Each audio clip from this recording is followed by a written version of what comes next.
She was the only one who could talk back to Richard Rawlings and get away with it. But behind the sassy comebacks and flawless upholstery was a woman with a past most viewers never heard about. This is the untold story of Sue Martin, Fast and Loud's no-nonsense queen of custom interiors, and the secrets she's kept stitched tight until now. Before we dive into the video, be sure to hit that like button and subscribe for more videos like this. Now let's get into the video. Before she ever raised her voice at Richard Rawlings or stitched her name into Fast and Loud history, Sue Martin was a survivor. Born in Vietnam during a time of war and political unrest, Sue's early life was shaped by uncertainty, hardship, and the instinct to keep moving forward. When she immigrated to the United States in the late 1970s, she didn't come for fame. She came for a chance, a new start, a life where she could build something of her own from the ground up. She landed in Texas with no money, limited English, and no connections. But what she did have was relentless determination. She took on any work she could, factory jobs, cleaning, anything that would pay the bills. She wasn't afraid of long hours or getting her hands dirty. That mindset would define her for the rest of her life. Eventually, she found herself drawn to the world of upholstery. Maybe it was the artistry. Maybe it was the precision. Maybe it was the peace she found in turning something broken into something beautiful. Whatever it was, Sue had found her craft. By the late 1980s, she had opened her own shop, ASM Auto Upholstery, right in the heart of Dallas. It wasn't flashy, it wasn't famous, but it was hers. A small corner of the world where she called the shots, set the standards, and demanded the best from herself and everyone around her. She had built it from scratch, just like her life. Every seat she reupholstered, every stitch she sewed, it was all done with pride, pressure, and purpose. What most people don't realize is that Sue didn't just learn a trade. She built a sanctuary, a place where she wasn't judged for her accent or background, a place where her work could speak for her. She didn't talk about her struggles. She didn't share sob stories. But those close to her say the shop wasn't just a business. It was her armor. She may have arrived in America with nothing, but she turned that nothing into a legacy, and the world was about to notice. When Sue Martin opened ASM Auto Upholstery, she didn't hang a flashy sign or buy billboard space. She didn't need to. Word traveled fast. There was a woman in Dallas doing interiors cleaner, tighter, and more flawless than anyone else. And she didn't play games. From the beginning, Sue ran her shop like a general. Deadlines weren't suggestions, mistakes weren't tolerated, and respect? It was earned, never assumed. She wasn't trying to build an empire. She was just doing what she did best, creating perfection, one stitch at a time. Whether it was a classic Mustang, a rare Porsche, or a ratty old pickup, Sue treated each job like it was headed to a world-class car show. Her materials were top-notch, her craftsmanship was unmatched, and her expectations? Brutal. But that's what made her different. You didn't walk into ASM for a discount job. You walked in because you wanted it done right. Her clients included classic car owners, collectors, racers, even a few celebrities. But Sue didn't care who you were. If your car wasn't clean, your measurements weren't precise, or your attitude wasn't right, she'd let you have it. No filter, no hesitation. She could dismantle a car seat with one hand and your ego with the other. That edge, that unflinching attitude, would become her trademark. Long before reality TV came calling, Sue had already become a legend in the Dallas automotive world. Her name carried weight. Her shop was her kingdom. And while others crumbled under the pressure of running a small business, Sue turned hers into a standard of excellence, What no one expected was that her empire, built quietly, stitch by stitch, was about to become the backdrop for one of the most unlikely TV crossovers in automotive history. Enter Richard Rawlings, the fast-talking face of Fast and Loud. When Gas Monkey Garage needed custom interiors, there was only one place they trusted: ASM Upholstery. And there was only one woman they feared. From the moment Richard walked into Sue's shop, the dynamic was electric. He brought ego, swagger, and a camera crew. She met him with a raised eyebrow and a devastating one-liner, and thus, one of the show's most iconic duos was born. Sue wasn't cast, she wasn't coached, she wasn't handed a script. She was just herself, sharp, blunt, and hilariously unimpressed. As Gas Monkey's cars rolled in for interior work, the crew quickly learned what viewers would come to love. You didn't mess with Sue. Her comebacks were fast. Her standards were faster. While other characters on the show leaned into exaggerated personalities, Sue didn't have to act. She didn't care about camera angles or producer notes. If a job was sloppy, she'd call it out. If Richard tried to rush her, she'd tell him to get lost. She was the only person on Fast and Loud who could talk to Rawlings like an underpaid intern and get away with it. Viewers were hooked.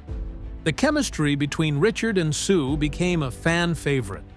Less a partnership, more a battle of wills. And Sue never blinked. She didn't need to play the game because she was the game. People weren't tuning in just for the cars anymore. They wanted to see what Sue would say next. And that's what made her dangerous.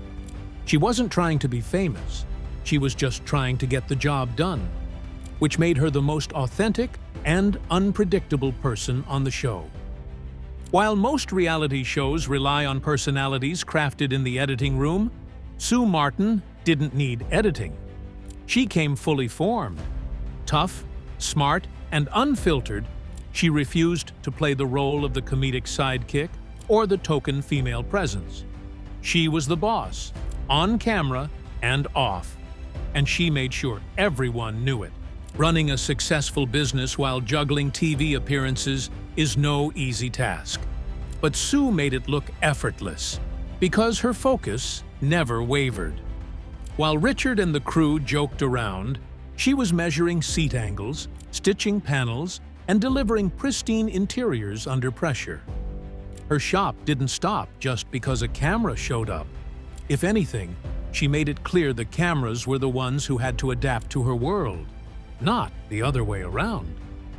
Behind the sass and sarcasm was a businesswoman who had spent decades building her credibility in a male-dominated industry. And she wasn't about to let reality TV turn her into a caricature. She was real. And that's exactly why fans loved her. But that toughness didn't come without a cost. Her high standards meant high turnover. Some employees couldn't keep up. Others clashed with her direct style. Rumors swirled of tense staff meetings, dramatic exits, and strict rules inside the shop. But Sue never apologized for being demanding. She believed in her work. She expected the same from everyone else. While others in the Fast and Loud orbit came and went, Sue remained the one constant, fiercely independent and utterly irreplaceable. She didn't need to shout to prove her worth. But when she did raise her voice, everyone listened. Because when Sue Martin spoke, it meant something. Sue Martin never needed the spotlight. But when it was gone, fans noticed. By the time Fast and Loud hit its 14th season, the woman who once dominated scenes with a single side-eye or deadpan jab had all but disappeared. No farewell episode, no official statement. One day she was there, holding her own in the Gas Monkey circus. The next, gone. Like a ghost stitched into the show's fabric and suddenly unthreaded. The internet took notice. Fans filled forums and Reddit threads with questions. Where's Sue? Why isn't she on the show anymore? Speculation exploded. Some said it was a creative decision. Others believed it was personal. But among the most popular theories? A falling out with Richard Rawlings. Insiders whispered about tension behind the scenes, arguments over deadlines, money, respect. Sue was known for her unwavering standards and zero tolerance for nonsense. As the show evolved into a bigger brand, packed with sponsors, tighter timelines, and corporate influence, those values may have clashed hard with the new direction. Rumors of a final blow-up between Sue and production were never confirmed, but the silence from both sides spoke volumes. Even longtime crew members refused to speak on the record. No one wanted to cross Sue. She wasn't just feared, she was respected. And in her absence, something felt different. The show lost its bite. That unpredictable edge. The one person who could call Richard out without flinching was gone. And no one, not even the most die-hard fans, ever got a proper goodbye. It was the kind of exit only someone like Sue Martin could pull off. Quiet, final, and completely on her terms. Sue may have stepped out of the limelight, but she never stepped away from the work.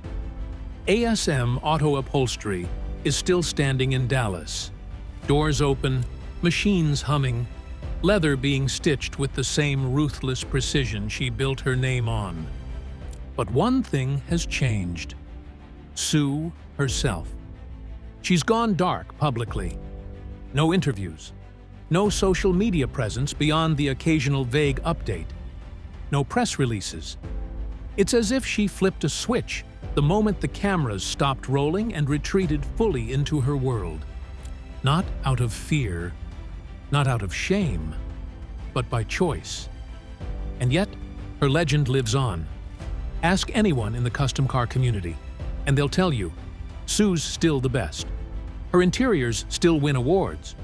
Her builds still get talked about. The only difference? You just won't hear it from her. She doesn't show up at industry events. She doesn't do autograph sessions. She doesn't play the part. There are whispers she's taken on a mentorship role, guiding younger upholsterers, especially women trying to break into the field. But she keeps it quiet, private, just like everything else about her post-TV life. To those who've met her since the show, the message is clear. Sue isn't interested in reliving her fast and loud days. She's busy living on her own terms. And in a world where everyone's chasing clout, Sue Martin remains a mystery, unbothered, unmatched, and uninterested in being anything but herself. To the public, Sue Martin was fearless. But to those who worked behind her shop doors, that fearlessness sometimes crossed the line.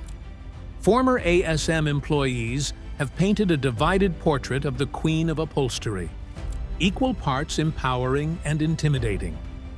Some describe her as the best boss they ever had, focused, fiercely loyal, and uncompromising in her standards. Others, however, say the environment inside ASM could be punishing, even toxic. Stories circulate of employees walking out mid-job, shouting matches in the back office, and Sue's infamous temper flaring when a seam wasn't perfect or a deadline was missed. Her expectations were sky-high. Her tolerance for error was non-existent. And while some thrived in that environment, others cracked under the pressure. One former staffer anonymously claimed, "You never knew which Sue you were going to get. She could be hilarious one minute and completely rip you apart the next." Another said, "She didn't care about your excuses. She cared about the work." Lawsuits have been rumored, employment disputes, wrongful termination claims, but none confirmed publicly. Like everything else around Sue, the facts blur into speculation. Was she too harsh? Sue Martin didn't just survive in a male-dominated world. She ruled in it, but she didn't get there by playing nice. Her sarcasm, her sharp tongue, her unapologetic confidence, it was more than personality. It was protection. The automotive industry wasn't built for someone like her, a Vietnamese immigrant, a woman, an outsider. From the moment she opened her doors, she knew respect wouldn't be handed to her. She had to earn it, or take it. The jokes? They were her armor.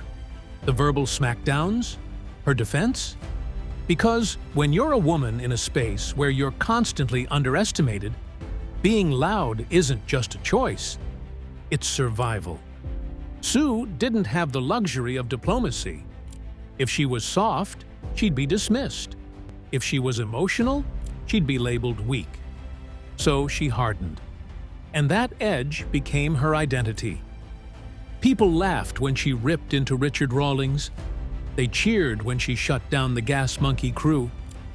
But few realized that the woman they saw on screen was, in many ways, a wall.